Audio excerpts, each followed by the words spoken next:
अस्सलाम वालेकुम, welcome back to my YouTube channel. Today our topic is complementary DNA library. इससे पहली video में हमने पढ़ा था डीएनए क्लोनिंग, जो बेसिकली क्या है डीएनए क्लोनिंग के मल्टीपल कॉपीज़ बनाई जाती हैं डीएनए की। तो उसके लिए हमारे पास ओरिजिनल डीएनए कहाँ से आता है, दो वे से। एक तो जीनोमिक लाइब्रेरी से, जो हमने लास्ट वीडियो में डिस्कस किया, और एक है कम्प्लीमेंट्री डीएनए। अब हम बात करते हैं जीनोम की। दो तरह के होते हैं ना। जीनोम क्या होता है? किसी भी ऑर्गेनिज्म में कंप्लीट सेट ऑफ जीन्स। अब प्रोकैरियोटिक जीनोम है या यूकैरियोटिक जीनोम है। प्रोकैरियोटिक जीनोम जो होता है ना, वो सारा कोडिंग रीजन होता है, उसमें कोई नॉन कोडिंग रीजन्स प्रेजेंट नहीं होते। जबकि यूकैरियोटिक जीनोम जो है वो दो हिस्सों पे मुश्तमिल है, एक है एक्सॉन्स, एक है इंट्रॉन्स। एक्सॉन्स क्या है? कोडिंग रीजन्स हैं, ठीक है, जो ट्रांसक्रिप्शन में इन्वॉल्व है ना, जिनकी ट्रांसलेशन हो की जा सकती है। और इंट्रॉन्स क्या है? ये नॉन कोडिंग रीजन है, ठीक है। अब हम होस्ट ऑर्गेनिज्म लेते हैं बैक्टीरिया, जिसमें हमारा डीएनए जो है वो मल्टीप्लाई करता है। तो जो बैक्टीरियल सेल है ना, एक्चुअली वो इंट्रॉन्स को एक्सप्रेस नहीं कर सकते।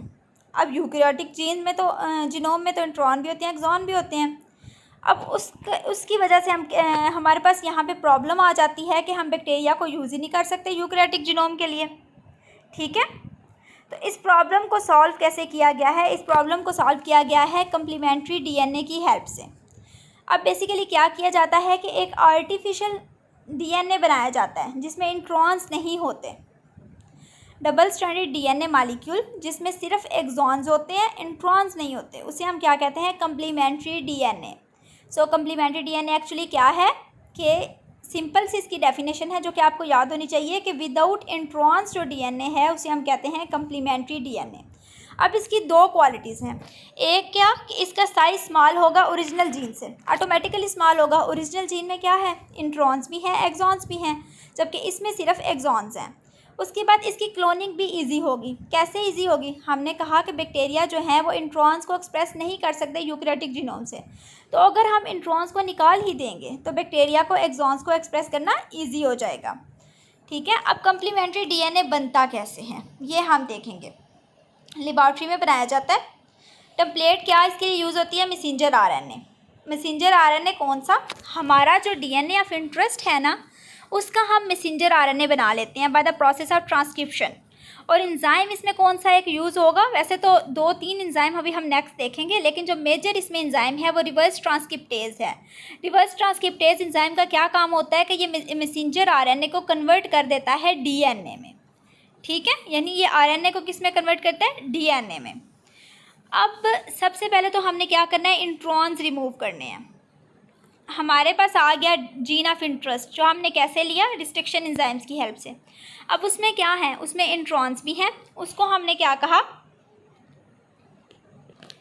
कि ट्रांसक्रिप्शन करो, ठीक है। जो हमने लिया ना अपना डीएनए ऑफ इंटरेस्ट, उसकी ट्रांसक्रिप्शन कराई तो हमारे पास आ गया आरएनए मॉलिक्यूल।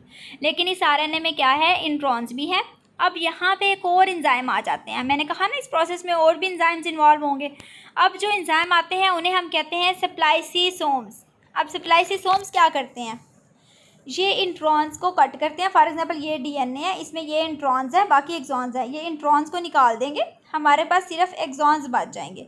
उसके बाद इनको डीएनए लाइगेज की हेल्प से जोड़ दिया जाएगा और हमारे पास एक कंप्लीट आरएनए स्ट्रैंड जो है आ जाता है, जिसमें इंट्रॉन्स जो हैं वो मौजूद नहीं है, सिर्फ एक्सॉन्स मौजूद हैं। अब यहाँ पे दूसरा एंजाइम एक्टिवेट हो जाता है। कौन सा? Reverse transcriptase. रिवर्स ट्रांसक्रिप्टेज क्या करेगा कि ये जो हमारे पास मैसेंजर आरएनए स्ट्रैंड आ गया ना, इसकी कम्प्लीमेंट्री बेसिस जो है वो ऐड करेगा और डीएनए में कन्वर्ट कर देगा इसको। अब हमारे पास क्या आ गया? सिंगल डीएनए स्ट्रैंड बन गया है। अब जो आरएनए है उसकी डिग्रेडेशन हो जाएगी। अब तीसरा एंजाइम यहाँ पे एक्टिवेट होता है। ये जो सिंगल डीएनए स्ट्रैंड है ना, अब इसको डबल भी तो करना है, तो डीएनए पॉलीमरेज क्या करेगा? बेस पेयर्स ऐड करेगा, ठीक है, और इसको डबल स्ट्रैंडेड डीएनए मॉलिक्यूल में कन्वर्ट कर देगा। अब ये जो डबल स्ट्रैंडेड डीएनए मॉलिक्यूल, इसमें इंट्रॉन्स जो हैं वो मौजूद नहीं है, सिर्फ एक्सॉन्स हैं।